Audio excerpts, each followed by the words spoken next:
আমার জেলা বিএনপি, শহর বিএনপি, থানা বিএনপি, ইউনিয়ন ও ওয়ার্ড বিএনপির সিনিয়র ও জুনিয়র নেতৃবৃন্দ,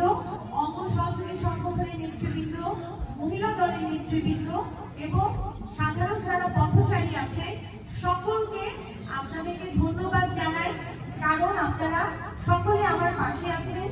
আমার দলের প্রতীক ধানের শীষের পক্ষে আছেন। আজ 29 ডিসেম্বর আমি ধানের শীষের প্রতীকের প্রার্থী হিসেবে শেরপুর সদর 1 আসন থেকে আপনাদের সকলকে সাথে নিয়ে, আপনাদের সকলের দোয়া নিয়ে আমি রিটার্নিং অফিসারের কাছে মনোনয়নপত্র দাখিল করেছি। যাওয়ার আগে আপনাদের সকলের দোয়া নিতে পেরেছি, এটা আমার জন্য অত্যন্ত ভাগ্যের এবং অত্যন্ত আশীর্বাদের। আমি যাওয়ার আগে যতটুকু পেরেছি অনেককে ফোন দেওয়ার চেষ্টা করেছি, সময়ের অভাবে পারিনি অনেককে জানানোর, কিন্তু আমি বিশ্বাস করি যারা আমার পাশে আসছেন আজকে তারা তো আমার সাথে ছিলেন, আর যারা আসতে পারেনি তারা এলাকার ধানের শীষের পক্ষে, ভোটের পক্ষে কাজ করে যাচ্ছে। এই বিশ্বাস আমার আছে এবং সকলকে আমি ধন্যবাদ জানাই যারা 2018 সাল থেকে আমার পাশে থেকে আপনারা আমার বাবার ভূমিকা পালন করেছেন এবং আমি বিশ্বাস করি এবারও আপনারা আমার বাবার ভূমিকায় থাকবেন এবং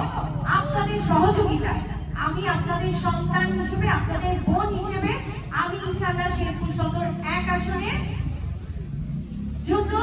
যে লড়াই, যে যুদ্ধ দীর্ঘ 41 বছর যাবৎ আমাদের সকল বিএনপি কর্মীরা করেছিল, সেই ফলাফল আমার হাতে ইনশাআল্লাহ আল্লাহ তাআলা দিবেন এবং আমি আপনাদের পক্ষে কাজ করব। আমি আর বক্তব্য দীর্ঘ করব না, আপনারা সকলে পাশে থাকবেন। আমি এখন থেকে ভেবেছি প্রত্যেকটা মিটিংয়ে আমি একটা করে ভিডিও আপনাদের সাথে তুলব, একটা করে ছবি নিব এবং সেটা আমার ফেসবুক পেজে আপলোড করব এবং নেতা কর্মী হিসেবে আপনাদের যেন দেশবাসী চিনে, তারেক রহমান সাহেব যেন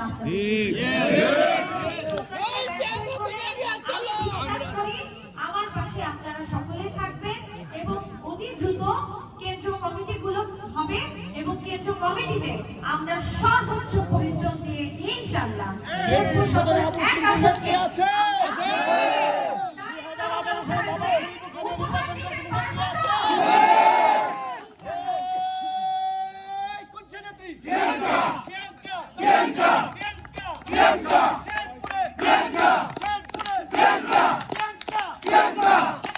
Bianca!